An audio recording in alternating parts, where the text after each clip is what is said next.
Welcome to এডুটেক্স Niranjan YouTube channel. প্রায় এক মাস আগে আমরা অ্যাপয়েন্টমেন্ট পার্টিকুলার্স সাবমিট করেছিলাম।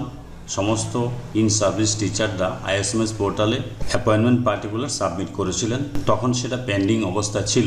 এখন সেটা কি অবস্থায় আছে, সেটা অ্যাপ্রুভ হয়েছে নাকি পেন্ডিং আছে, নাকি আপনার ভেরিফাই হয়েছে, কি অবস্থায় আছে সেটা দেখে নেবেন। তো দেখে নিতে গেলে আপনাকে কি করতে হবে, আইএসএমএস পোর্টালে লগ ইন করতে হবে। তো আমি লগ ইন করে নিয়েছি। লগ ইন করার পর মাস্টার ডিরেক্টরি ম্যানেজমেন্টে ক্লিক করবেন। ক্লিক করার পর নিচের দিকে চলে আসুন। দেখুন এখানে এসএসসি রিকমেন্ডেশন ডেটা সাবমিশন এই অপশনটা রয়েছে। এই অপশনটাতে ক্লিক করলেন।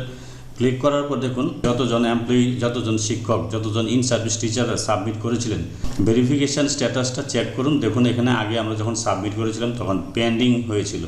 এই যে এখন দেখুন কি আছে, ভেরিফাইড ভেরিফাইড ভেরিফাইড, সবগুলো ভেরিফাইড আছে। ভেরিফাইড থাকলে আর কোনো টেনশন নেই। তো ভেরিফাইড থাকলে এখানে ভিউ অপশন পাবেন। এখন কিন্তু আর এডিট করতে পারবেন না। তো আপনি যে কোনো একজন এমপ্লয়ির প্রত্যেকেরই আপনি দেখে নিতে পারেন। আমি একজন এমপ্লয়িটাই দেখাচ্ছি। ভিউ অপশানে আমি ভিউ অপশানে ক্লিক করার পেমেন্ট পার্টিকুলার সমস্ত কিছু উপরে দেখাচ্ছে।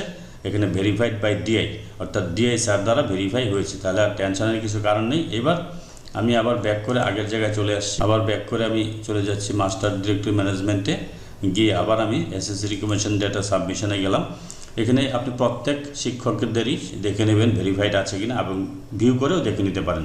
যদি পেন্ডিং থাকে এখানে ভেরিফাইডের পরিবর্তে, তাহলে আপনারা সংশ্লিষ্ট ডিআই অফিসে যোগাযোগ করবেন। আর আরেকটা খুব গুরুত্বপূর্ণ বিষয় দেখুন, উপরে ডান দিকে কোনায় রয়েছে পিডিএফ এবং একটা ডাউন অ্যারো রয়েছে। এখানে ক্লিক করলে সমস্ত এমপ্লয়ীদের তথ্যগুলো পিডিএফ আকারে পেয়ে যাবেন। এটা আমি ডাউনলোড করে প্রিন্ট করে রাখবো। আপনারা প্রত্যেকে এটা কিন্তু প্রিন্ট করে রাখবেন, ভবিষ্যতে আপনাদের এটা কাজে লাগতে পারে। এখানে সমস্ত এমপ্লয়ীদের রয়েছে এবং এটা আপনি প্রিন্ট করে রাখবেন। এটা প্রত্যেক এমপ্লয়ি নিজের কাছে একটা করে প্রিন্ট করে রেখে দেবেন। যদি ভেরিফাইড থাকে তাহলে টেনশন নেই, এবং ভিউ করে আপনারা দেখে নিতে পারেন যে ভেরিফাইড বাই ডিআই স্যার কথাটা, ভেরিফাইড বাই ডিআই কথাটা লেখা রয়েছে। তো এই হচ্ছে বিষয়, লেটেস্ট আপডেট আপনাদের কাছে শেয়ার করলাম। যদি ভিডিওটি ভালো লাগে please like, share and subscribe this channel to get notification of the next update. Thanks for watching this video.